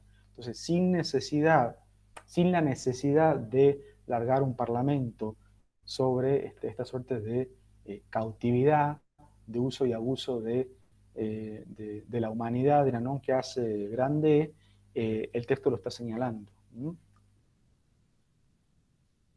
En concomitancia con esto, prácticamente siempre de la mano, la presentación de un personaje, ¿sí? No solo en la primera presentación, digamos que es como si lo viésemos en escena por primera vez, cuando se lo caracteriza por primera vez, la presentación que se hace de Grandet es genial al comienzo de la novela cuando se lo describe, ¿no? Todo lo que el texto se detiene en la descripción del rostro del personaje es muy jugoso, ¿no? Hay mucha información ahí dando vueltas. No solo en las descripciones de los personajes cuando los vemos por primera vez, sino también en el modo minucioso con el cual se describe, explica algunas acciones de los personajes, ¿sí? El modo en que se va contando con cierta minucia la trayectoria de vida de algún personaje secundario, como el que acabamos de ver de la propia Nanon, ¿sí? Hacen un uso muy calculado del detalle efectivo, de aquel que aporta elementos que hacen al destino del personaje, ¿sí? Y de otros en donde resultan más prescindentes, pero tienen, como decía Barthes, la finalidad de generar el efecto de realidad, como en el caso del detalle inútil, ¿sí? Que hay muchísimos a lo largo de la novela. Bueno, leemos un pasaje de la descripción de Nanon. A los 22 años la pobre chica no había sabido ubicarse en casa de nadie, a tal punto su rostro parecía repugnante y por cierto, esos sentimientos eran bien injustos. Su rostro habría sido muy admirado sobre los hombros de un granadero de la guardia, pero para todo hace falta, como dicen, ocasión. Terriblemente venenoso, ¿no? El comentario del narrador, ¿sí? Que la dice más apta era tan fea, para pasarlo limpio, tan fea que era más apta para funcionar como granadero del ejército, ¿sí? Obligada a dejar una granja incendiada donde cuidaba las vacas, fue a Saumur donde buscó trabajo en el servicio, animada por ese robusto coraje que no se negaba a nada. El tío grande pensaba entonces casarse y ya quería montar su hogar. Se fijó en esa chica rezagada de puerta en puerta. Juez de la fuerza física por su calidad de tonelero, adivinó el partido que se podía sacar de una hembra con el tamaño de Hércules, plantada sobre sus pies como un roble de 60 años sobre sus raíces, fuerte de caderas, de espaldas cuadradas, con manos de carretero y una probidad tan vigorosa como su virtud intacta. Ni las verrugas que adornaban ese rostro marcial, ni la tez de ladrillo, ni los brazos nervudos, ni los andrajos de Nanón aterraron al tonelero, que se encontraba todavía en la edad de que el corazón da brincos. Entonces vistió, calzó, alimentó a la pobre chica, le dio sueldo y la empleó sin maltratarla demasiado. Al verse así recibida, la gran Nanón lloró en secreto de alegría y se apegó con sinceridad al tonelero. Bueno, este pasaje es riquísimo para seguir marcando, ¿no?, las necesidades de la acumulación, en este caso de rasgos, para generar un efecto de verosimilitud, pero al mismo tiempo el modo en que se describe desde el punto de vista del narrador el personaje está muy tamizado por, en este caso, el punto de vista de Grandet, ¿no?, de la percepción interesada que hace, ¿sí?, con fines de explotación, ¿sí?, que hace el viñatero de Nanón, ¿sí?, más el final en donde se deja claramente establecida esta suerte de gracia permanente que está trabando una relación totalmente paternalista entre Nanón, que en la descripción ya tiene rasgos que, fíjense, ¿no?, el proceso de deshumanización que va armando el texto, rasgos de una suerte de animal de carga, ¿no? Y de hecho tiene una finalidad, tiene una fidelidad, perdón, como la de perro fiel, digamos, en ese sentido, de sujeto animalizado hacia su amo, ¿no?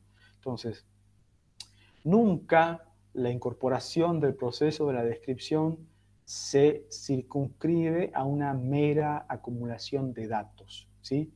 Siempre están en función de otros dispositivos de significación que tiene la novela, ¿sí? ¿Alguna pregunta, algún comentario? ¿Se sigue la exposición? ¿Hay algo que quieran acotar en función de la lectura que ustedes han hecho?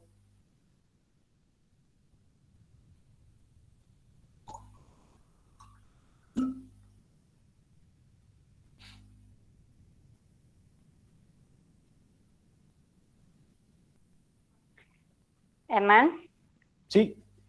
mientras piensan los chicos y las chicas si quieren... Yo estaba justamente pensando a propósito del papel de la sirvienta y la descripción tan minuciosa a partir de su contexto, de su trayectoria de vida y de la importancia que se le da a este periplo en la construcción del personaje, la distancia tan grande que hay con el rol del ama de llave en Cumbres Borrascosas, ¿verdad? Para seguir un poco este código de la lectura comparativa que vamos a tratar de retomar un poco en el práctico, en el caso de estos dos personajes de la servidumbre, digamos, es bien evidente. La señora Dean no sabemos absolutamente nada de su vida personal, solamente esa presencia permanente en la casa de sus amos, ¿no? En cambio acá hay un interés muy diferente puesto en este personaje, como vos decís, también tipificado y además pensado en su rol o en el rol que cumple en esta estructura social, ¿no? Y en esa situación tan digamos, ambigua de que en el caso de Nelly era mucho más clara de la pertenencia casi a la familia, ¿no? Por eso este juego que hace el narrador de que le pertenecía como si fuese un objeto, un animal, ¿sí? Tiene su beta, ¿no? Porque en un sentido forma parte de la familia, ¿no? Interviene, en el caso de ella en Cumbres Borrascosas tenía además un papel decisivo, ¿no? En algunas instancias vitales del relato y de los hechos que va contando, y en el caso de Nanon también, ¿no? El modo que ella va construyendo en términos afectivos las relaciones con los patrones y sobre todo en el final de la novela con ella, ¿sí? Habla de esta ubicación ambigua de que forma y no forma parte de la familia, ¿no? Alguien pregunta ahí si había esclavitud en este contexto. Los personajes son sirvientes, son criados, ¿no? Que es una situación distinta a la del esclavo, ¿no? Son sujetos que ofrecen su trabajo a través de la retribución de un jornal, se les paga un sueldo, ¿no? Son trabajadores, ¿sí? Pero es frecuente que vivan en el espacio, en la casa, en el espacio doméstico de la casa de la familia y que además estén la manutención, digamos, la alimentación, la ropa, etcétera, corre también por cuenta de los patrones, ¿sí? No estamos en presencia de amos, son trabajadores. Estas situaciones bien como que se va tramitando son instancias que se van tramitando de manera muy compleja en Europa desde la situación de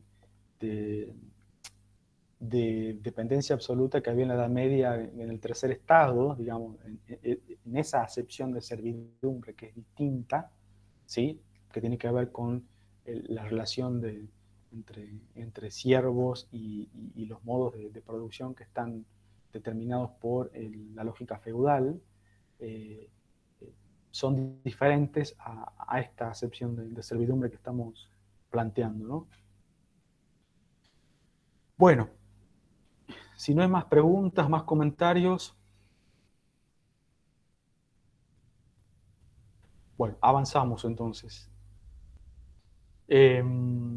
Bueno, hay un ejemplo que yo incluso antes de dar esta novela, siempre lo traía a cuenta, que es el comienzo de la novela, que es uno de esos enormes comienzos, ¿no? Que uno no se olvida. Uno puede leer varios textos del siglo XIX, del realismo decimonónico, pero el comienzo de esta novela es realmente monumental en el sentido de cómo va gestionando las instancias verosimilistas a partir del manejo, ¿sí? Digo yo que es casi cinematográfico, ¿no?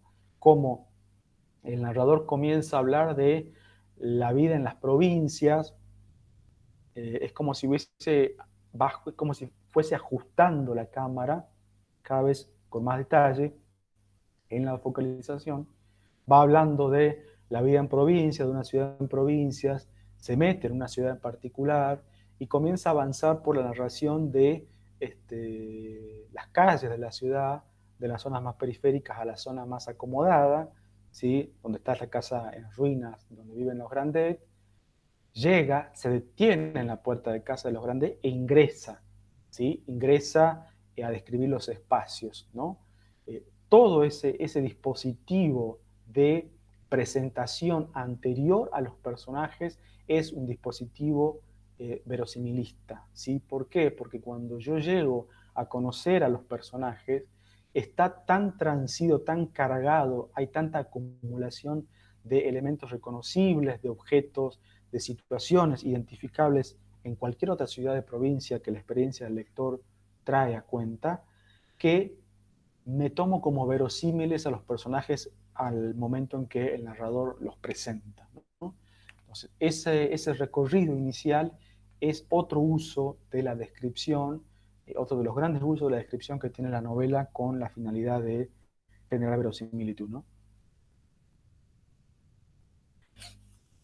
Otro elemento importante tiene que ver con esto que habíamos denominado la autocomplacencia del gusto burgués, que es una categoría que nosotros estamos recuperando de Hobsbawm, ¿sí? Un historiador que seguramente ustedes leen en Introducción a la Historia de las Sociedades, en donde revisa minuciosamente la conformación de la burguesía como sector social, y al momento de pensar la caracterización de el arte burgués, habla justamente de la autocomplacencia, ¿no? De esta necesidad. Nosotros veníamos hablando de búsquedas empáticas y de identificación. La categoría autocomplacencia del gusto burgués tiene así una apuesta ideológica por parte de Hobsbawm, en donde está hablando o está subrayando la perspectiva sesgada, restrictiva, endogámica, masturbatoria que tiene el punto de vista burgués, ¿no? Es un espacio, es un coto cerrado que en el terreno de las representaciones artísticas es bien evidente, ¿no? Hay una selección, una porción de mundo que se recorta, que se representa de determinada manera, por ser la más idónea desde la ideología burguesa, y no se avanza por fuera de él, ¿no? Entonces, la autocomplacencia funciona en ese sentido, y a su vez permite pensar la recurrencia de algunos elementos como una estrategia de autoafirmación de las prerrogativas, de los lugares privilegiados que la burguesía ocupaba en la sociedad, ¿sí? ¿Dónde vemos la autocomplacencia del mundo burgués en esta novela? Creo que se visualiza de manera muy notoria en el conjunto de valores que ordenan la vida del padre, ¿no? De Grandet, el modo en que se presenta una trayectoria de vida, el derrotero de una persona, ceñido estrictamente a las exigencias casi de manera caricaturesca, ¿no? De la acumulación del capital, ¿no? La idea de que hay que tener dinero para ser alguien en términos sociales, es decir, para ocupar ciertas instancias privilegiadas. Si uno sigue el derrotero de vida de Grandet, vamos a ver que los nexos se van a trabar con distintos órdenes, ¿sí? De administración del poder, que tienen que ver con básicamente los órganos de representación de la sociedad civil, ¿no? Lugares que además el propio Grandet ha ido ocupando en la administración, ¿no? Otros elementos, o mejor dicho, otros personajes, como el escribano y el abogado, ¿sí? Son casi peones dentro del ajedrez de la vida burguesa, que están incorporados también en la novela, ¿no? Es decir, hay un conjunto de personajes con una serie de valores, de una idea de lo que es la moral y la ética ad hoc, que autorrepresentan al sector burgués que al mismo tiempo está consumiendo ese producto artístico, ¿sí? Vamos a una pequeña presentación de Grandet, ¿no? Que es también una descripción. Dice: en lo físico, Grandet era un hombre de 5 pies, rechoncho, cuadrado, con unas corvas de unas 12 pulgadas de circunferencia, rótulas nudosas y anchos hombros. Tenía el rostro redondo, curtido y picado de viruelas. Su mentón era recto, los labios no tenían ninguna sinuosidad y sus dientes eran blancos. Los ojos tenían la expresión calma y devoradora que el pueblo acuerda al basilisco. Su frente, llena de arrugas transversales, no carecía de protuberancias significativas. Sus cabellos amarillentos y grisáceos eran blanco y dorado. decían algunos jóvenes que no conocían la gravedad de una broma hecha a costa del señor Grandet. Su nariz, de punta gruesa, soportaba una verruga venenosa que el vulgo consideraba, no sin razón, llena de malicia.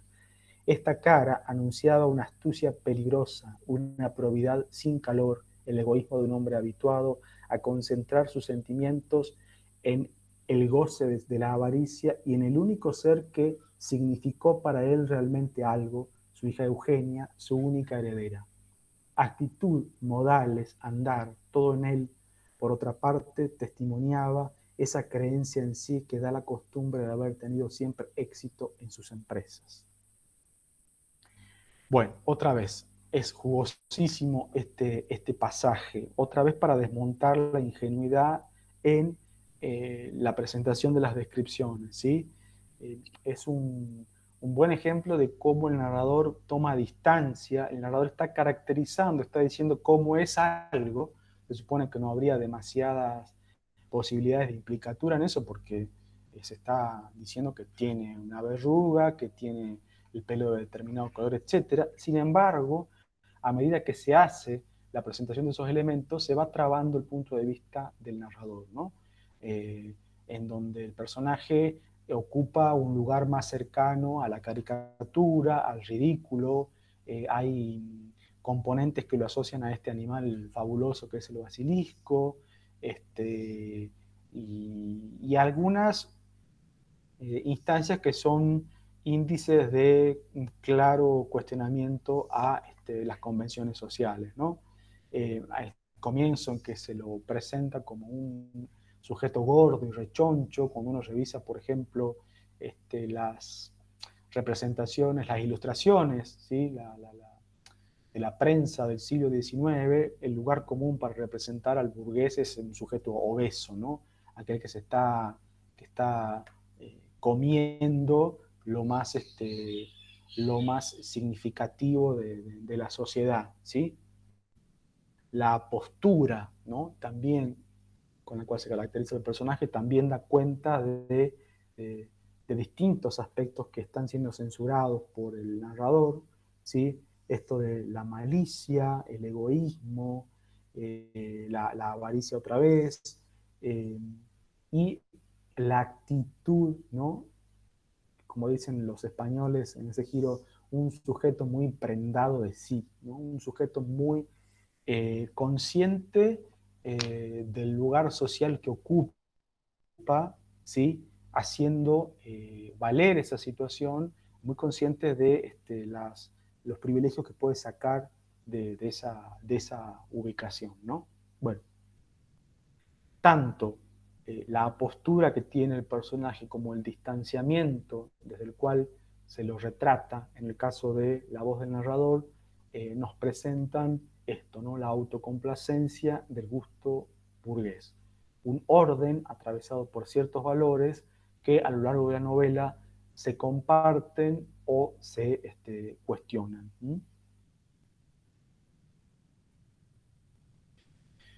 Bueno, hay además algunos temas que yo los voy a enunciar simplemente, que son, algo de esto ya adelanté, y que son, me parece, muy significativos para poder pensar la relación con Cumbres Borrascosas y para después marcar cierto distanciamiento desde las vanguardias históricas, ¿no?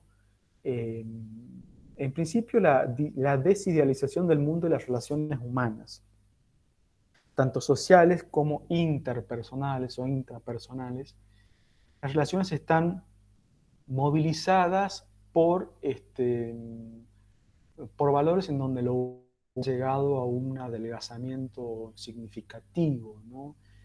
Tal vez el vínculo más importante sea el que articula el propio Grandet con la hija, ¿no?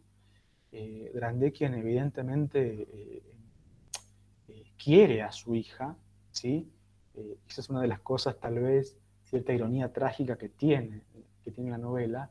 No puede, a pesar de que la quiere, no puede dejar de visualizarla como una fuente posible de ingresos, como una estrategia para acrecentar su patrimonio, ¿no?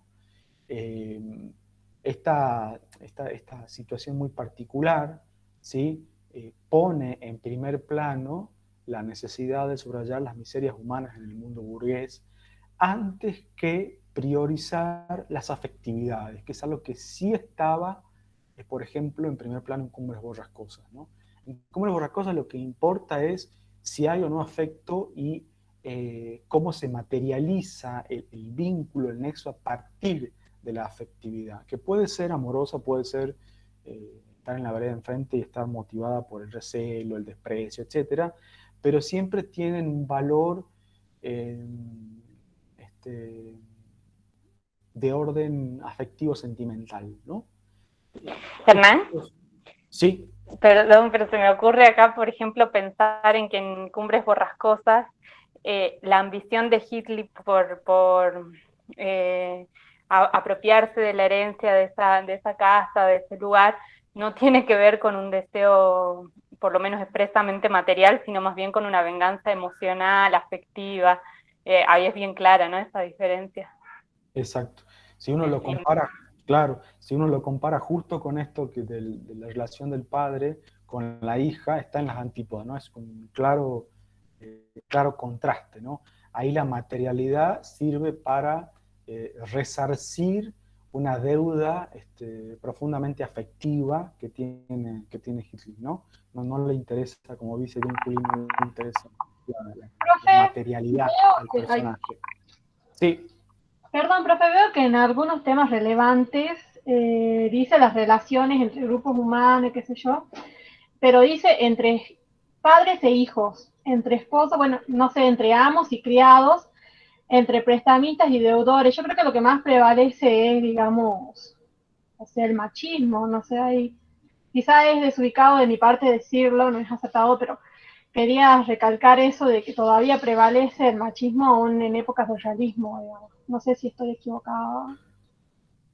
¿No? Los modos, a ver, ahí hay como dos cosas, ¿no?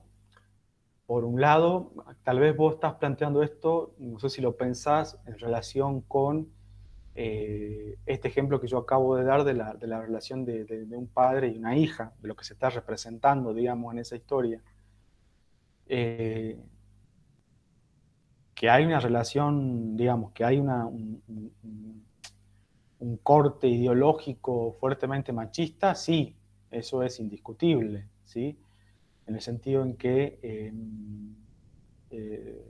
la vida de la hija, por convenciones sociales que están reguladas por el paternalismo, ¿sí?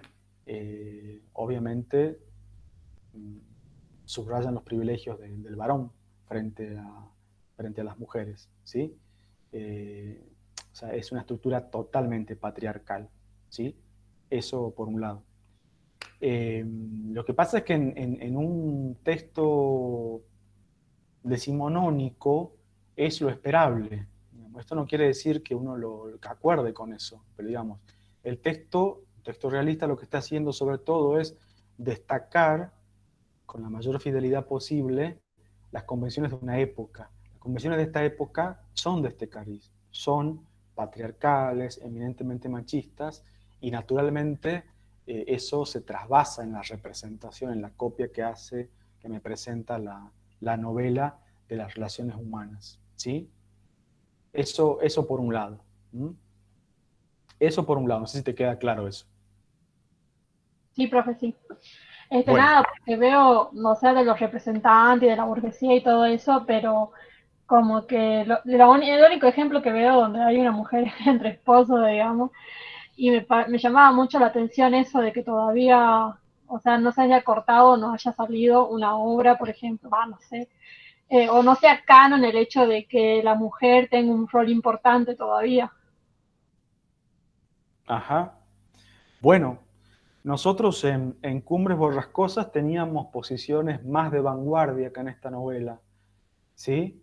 En este modo de entender, por ejemplo, yo lo subrayé varias veces, el hecho de que una mujer tuviese un esposo y un amante, y la novela no pusiese bajo sospecha en términos morales por los valores establecidos desde el patriarcado sobre lo que le corresponde a una mujer casada, la novela no cuestionaba ese lugar. Bueno, ese es un punto de vista de avanzada y que no casualmente viene de la mano de una escritora, ¿no? Entonces, sí hay algunos es una pena que este año no vamos a poder ver Virginia Woolf, pero en Virginia Woolf estas reivindicaciones muy finas respecto de lo preestablecido y cómo la literatura puede debatir, discutir y reponer otras opciones frente a los mandatos sociales respecto de, de las mujeres, se podría visualizar mejor, ¿no? Pero sí, el contexto de los textos canónicos en general suele ser patriarcal, ¿sí? Bueno, yo te quería diferenciar dos cuestiones, una esta, y la otra en relación con esto que vos acababas de mencionar, que es el segundo punto que está en el Power, el hecho de que las estructuras sociales que presenta la novela son rígidas, ¿sí? Las estructuras sociales son rígidas, y eso, digamos, excede un poco la cuestión de el patriarcado, ¿no? Tiene que ver con modos más estructurados a partir de los cuales el capitalismo fue pensando relaciones entre grupos humanos, ¿sí? Por ejemplo, entre amos y criados, entre los prestamistas y los deudores, y puertas dentro de la familia, también en relación con las relaciones entre padres e hijos según el género, ¿no? Es evidente que y eso se puede contrastar bien en la novela, el modo en que un padre se vincula con un hijo varón para pensar en el tío y en Charles, es diferente al que se gestiona entre Grandet y su hija, ¿no? Hay dos modos ahí de pensar la ascendencia, ¿sí? Es decir, el peso que se tiene sobre el hijo, que varía en función del género, ¿no? La mujer es claramente un objeto. En ese sentido, Eugenia no se diferencia demasiado de Nanon.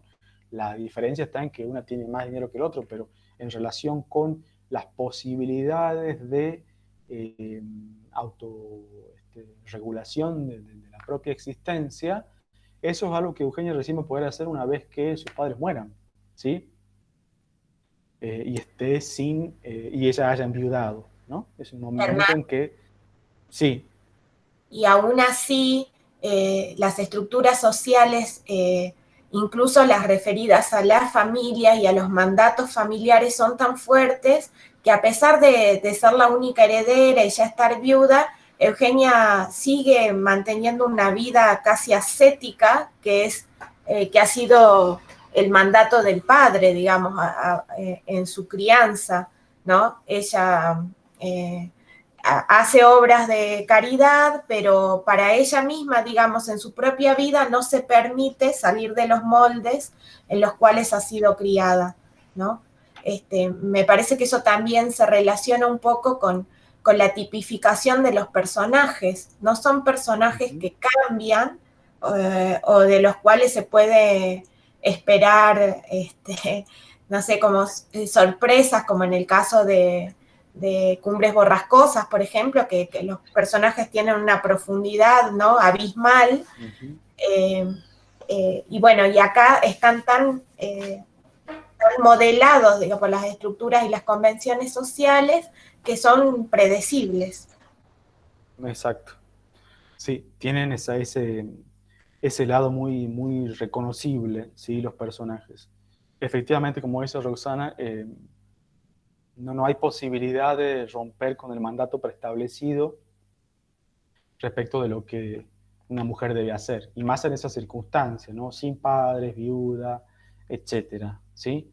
En un momento en el que, en líneas generales, si uno lo piensa en términos sociohistóricos, los lugares de mayor libertad, digamos, siempre han sido los de las mujeres viudas, porque ya habían cumplido con lo preestablecido y se hacían, al final de cuentas, con su propia vida, con su propio patrimonio, se casaban si querían o no, etc. Ese lugar que podría haber sido el lugar de la administración de ciertas libertades, en el caso del personaje acá, en Balzac, no se da, no puede salirse de lo preestablecido. Bueno. lo de las convenciones sociales, que es otro punto, tiene que ver con esto que estábamos comentando también, son rígidas. En general, la novela da vueltas en más de un momento, porque hay distintos modelos o ejemplos de vida matrimonial, que es uno de los grandes tópicos sobre los cuales el realismo da vueltas, ¿no? El matrimonio es una caja de infelicidades siempre, y se lo revisita como un eje posible, hay una obsesión como un eje posible para tratar de entender ciertas circunstancias de calibre social, ¿no? ¿Qué pasa en la vida matrimonial y de allí qué proyecciones tiene en términos sociales? Bueno, en el caso de esta novela hay distintos matrimonios que están configurando así modelizaciones sobre esta temática, ¿sí? El peso del dinero es otro de los elementos significativos. Todo se regula por el dinero, el dinero impone las relaciones sociales. Eso en el caso de los que cortejan las familias que cortejan a Eugenia es bien notorio. Hay otra vez, insisto, un adelgazamiento de las afectividades en función de la materialidad, ¿sí? Bueno, y tenía acá una frase que está tomada de la carta que le escribe, esa carta de despedida, digamos, que le escribe Charles a Eugenia, en donde hay una imagen, ¿no? del matrimonio, que nos sirve para contrarrestar con lo que pasaba en Cumbres Borrascosas, ¿no? En donde la idea de la reunión de los amantes vía el matrimonio era casi un sinónimo de la felicidad, ¿sí? El amor en el matrimonio es una quimera. Actualmente mi experiencia me dice que hay que obedecer todas las leyes sociales y reunir todas las conveniencias requeridas por el mundo al casarse. Por otra parte, ya existe entre nosotros una diferencia de edad que tal vez influiría más sobre su futuro, mi querida prima, que sobre el mío. Bueno, y le da todas las excusas para justificar por qué sigue con otra mujer en París y no con ella, ¿no? Bueno, hay un momento acá en donde claramente se establece, ¿no? Esto que venía señalando yo del matrimonio como un lugar en el que se cataliza, digamos, como que se ve con mayor intensidad el peso de las convenciones sociales y las infelicidades que acarrean. Bueno, y el último punto, ¿sí? Tiene que ver con esto, ¿no? Con la perspectiva desde la cual el narrador omnisciente hace las evaluaciones de todo lo que va presentando. No voy a leer la cita porque ya no tenemos tiempo, pero bueno, yo he ido señalando a lo largo de los otros ejemplos y en otros comentarios la enorme necesidad que tiene la novela de ir mostrando las convenciones de la vida burguesa y al mismo tiempo ir cuestionándolas, ¿no?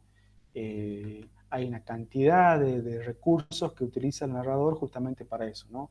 Ridiculiza a los personajes, es irónico, utiliza preguntas retóricas, es decir, en muchos momentos el narrador lo que hace es distanciarse de ese mundo, de los valores de ese mundo que defienden los personajes. Ahora, tampoco hay que ser ingenuo, ¿no? Estamos frente a un narrador que tiene sus propias limitaciones, ¿no? Es un narrador que llega a vislumbrar algunos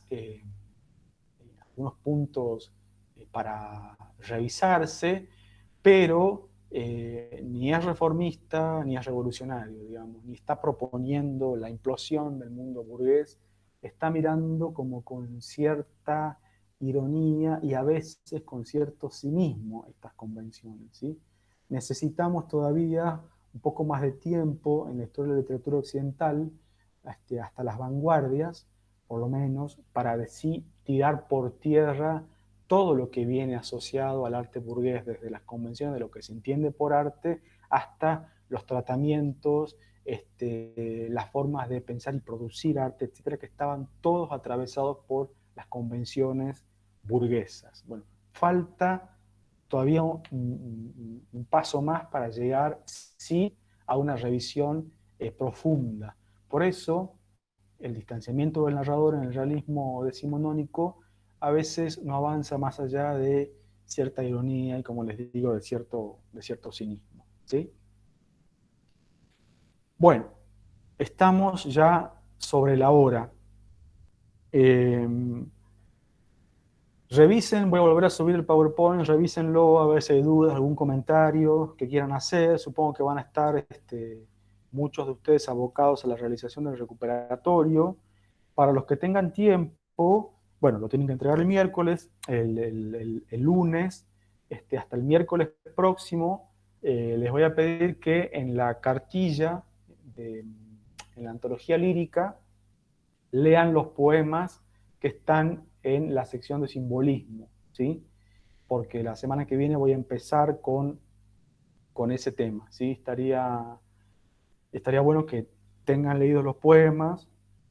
Son textos que tienen sus dificultades y estaría bueno que ya vengan con un par de lecturas para poder revisar en concreto esas dificultades. No sé si hay alguna pregunta, algún comentario, algo que quieran agregar.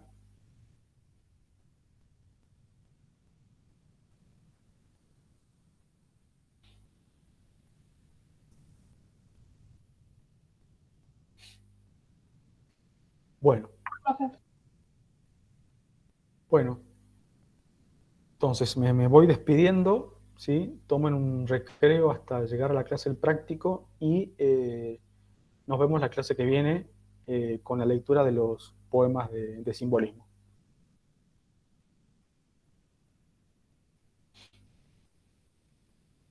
Chao, hasta el miércoles.